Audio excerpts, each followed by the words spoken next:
A po antikoncepci teď z úplně jiného soudku. I v roce 2010 platí, že vlasy jsou korunou krásy. A je jedno, jestli jsou blonďaté, ršavé, anebo třeba černé jako uhel.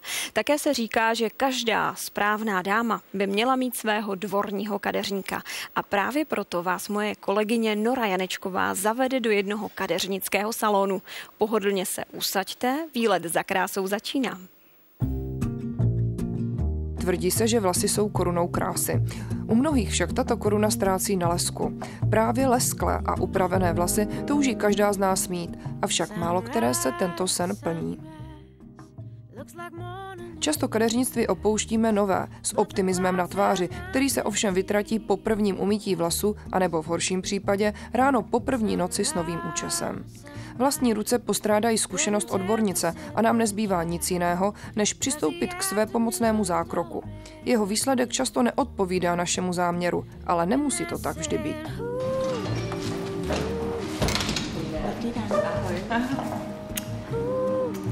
Jak se má?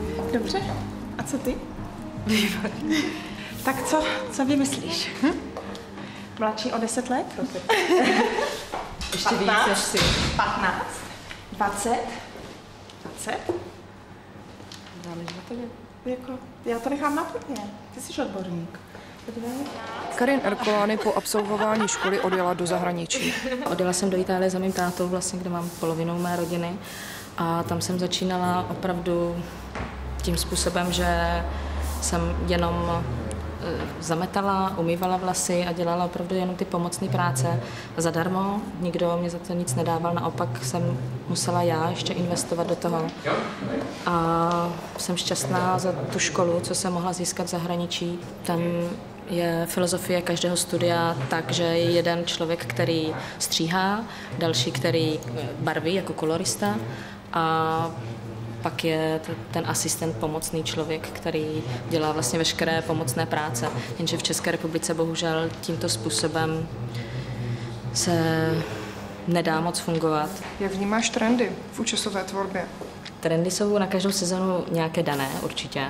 A držíš se jich? Ale my se toho absolutně nedržíme, že se snažím vyhovět každému, co sluší, tak si myslím, že to je módní. Lidi málo kdy používají cit pro to, co tvoří a jakým způsobem tvoří, že jsou věci, které se nedají naučit. Naučíme se technologický postup, který je prostě daný, ale potom člověk musí mít cit v sobě, aby dotvářel a prostě vnímal toho člověka a každý ten vlas, jak roste, jak se vlní a je to podle citu. Upravená žena musí působit přirozeně a nenuceně. Zároveň by si měla umět účes vytvarovat sama. Já myslím, že se dá hodně věcí ovlivnit, nedají se změnit.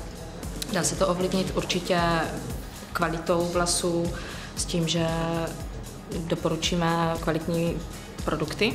Pokud je kvalitní střih, tak ta zákaznice nemusí trávit hodiny před zrcadlem.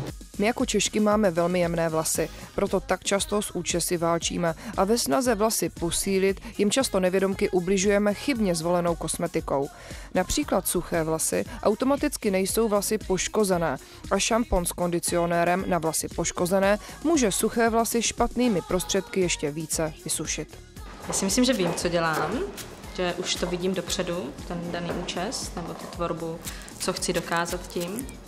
Ale samozřejmě je to vždy pro mě největší překvapení a potěšení, když vidím, že ta zákaznice, ta klientka naše je natolik spokojená a odchází šťastná, že netušila, že něco takového lze vytvořit s jejími vlasy.